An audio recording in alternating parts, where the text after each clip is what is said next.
Ko tad mēs varam bērniem iemācīt? Un kas būtu skolā jāiemāca? Nu, jāiemāca, kas ir draugs un kas ir draudzība. Tas noteikti nav tirgus un veikals, kā tas ir šodien. Ja tu nedarīsi to, tad es ar tevi nedraudzēšos. Ja tu nedarīsi tā, tad tu man draudzene nebūsi. Draugs un draudzība ir tādi ļoti, ļoti svarīgi vārdi. Un to ir jāprot novērtēt. Nu, ne jau tie ir draugi, ar kuriem var kopā piedzerties, vai kopā padzert vīniņu, sievietes un aprunāt neesošās. Tā nav draudzība. Tas ir kroks. Un kāpēc tad tie bērni nedzimst? Nu, pirmkārt jau pretapauļošanās līdzekļus lieto jaunas sievietes stipri par ākru. Vismaz šiem, kam tagad ir, šie tā nedarīs. Šie, kas vēl aug, kam 18, kas vēl jaunāka par viņiem, viņi tā nedarīs. Ja viņi saprot, kad ir jāmācās. Un tie puisīši var iztikt bez tā seksa. Un tie onkuļi arī var iztikt, ilgāk jauni būs.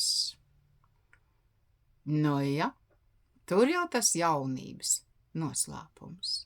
Netērēt resursus pa velti un plika velti.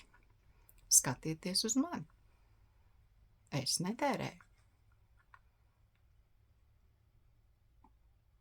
Un vajag kādu salīdzināt.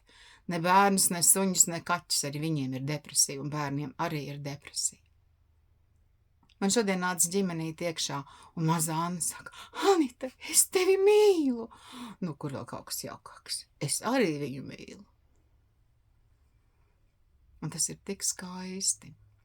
Ne man no viņas ko vajag, ne viņai no manis. Mēs varam sakāmties.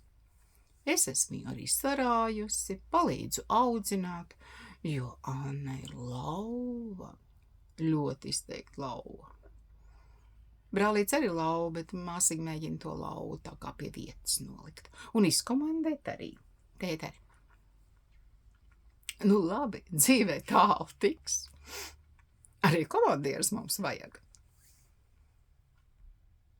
Bet nevienmēr mums viņi ir. Ne, nu tā uniforma jau mugurā ir, bet īstenībā vai ir komandieris?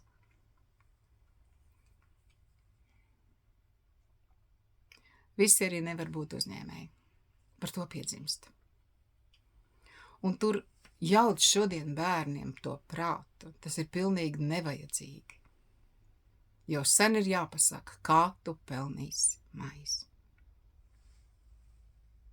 Nevis kaut ko uztaisa, tad aizbrauc ķipsa lauzīt stādi, rādi aizbrauc izpērk, un bērns domā, ka viņam viss mūžu tā ies. Bet neies gan. Tie atkal ir māņi un meli. Paliekošas lietas nāk tikai un vienīgi ar smagu darbu un ar laiku. Un paldies mūsu senčiem, ka mēs te nedzīvojam uz plikas zemes. Bet mums vēl tik daudz jāmācās. Un tik daudz jāstrādā. Nevar jūs iepriecināt, šai zemē sliņķiem un pļāpām vietas nebūs. Bet jūs taču tādi neesat. Es priecājos par jums. Es lepojos ar jums. Un es mīlu jūs. Atā!